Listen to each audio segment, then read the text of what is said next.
Hello, my name is Kevin Fryert. I am the host of the Raising Rare podcast. I spent 30 years doing research and development at Pfizer.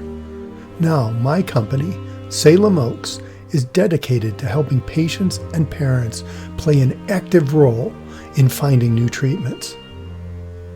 The Raising Rare podcast is about a family whose son has an ultra-rare disorder.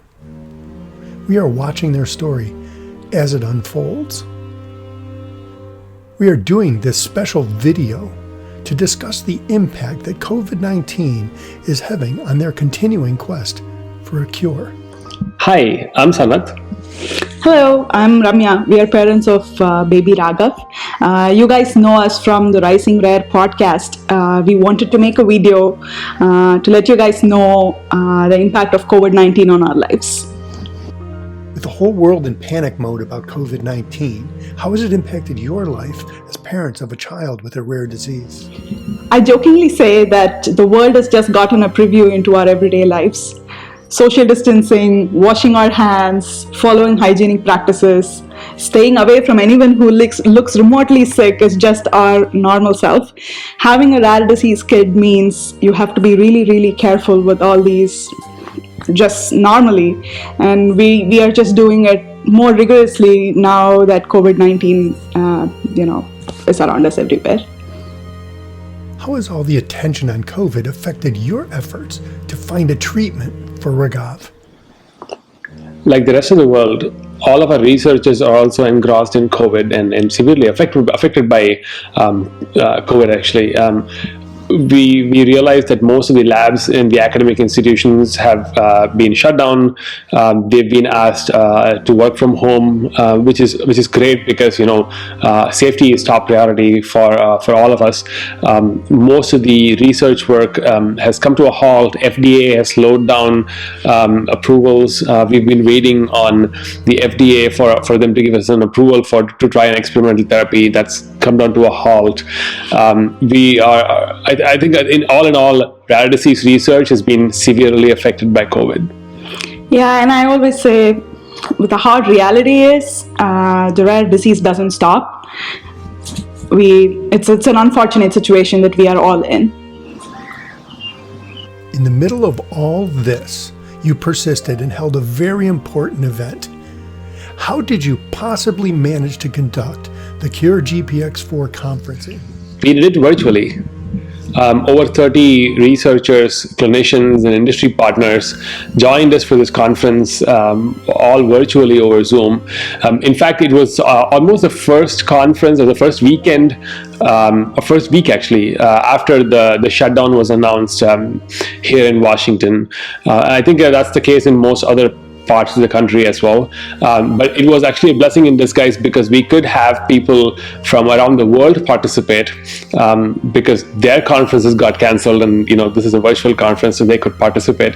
At the end of the day, I think it was a very, very successful conference. I don't know if we would have achieved the same success if it was physical, but we're grateful that it actually happened, and we had built a roadmap. Our regular listeners can learn more about the conference in an upcoming episode of Raising Rare.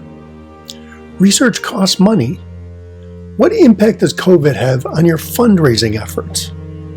COVID-19 has significantly impacted our fundraising efforts.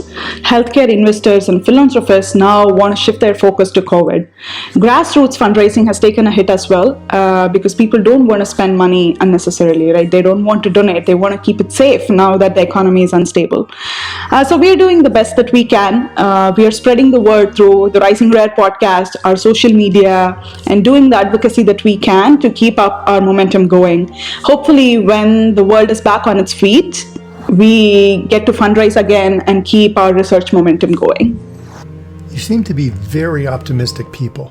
Have you seen a plus side to COVID? We are both fortunate to have jobs that let us work from home. And because we are able to work from home, that means we are also able to spend more time with Raghav. We've seen remarkable difference in Raghav over the last 5 weeks. He's made incredible cognitive leaps now that we are around him, spending more time with him. So that's definitely a great plus. Yeah, on the other hand, we have barely any hospital visits, doctor appointments. All his therapies happen virtually, which means we don't have to run around every single day from corner to city to city. It really helps to do some of these therapies virtually, and in fact we are considering, after COVID, we're considering to move some of his therapies virtually, because I think honestly he's also enjoying it, not having to go half hour each way in traffic just to have a therapy. So that's the plus side for COVID. Yeah, it's an amazing feeling to not keep bouncing around.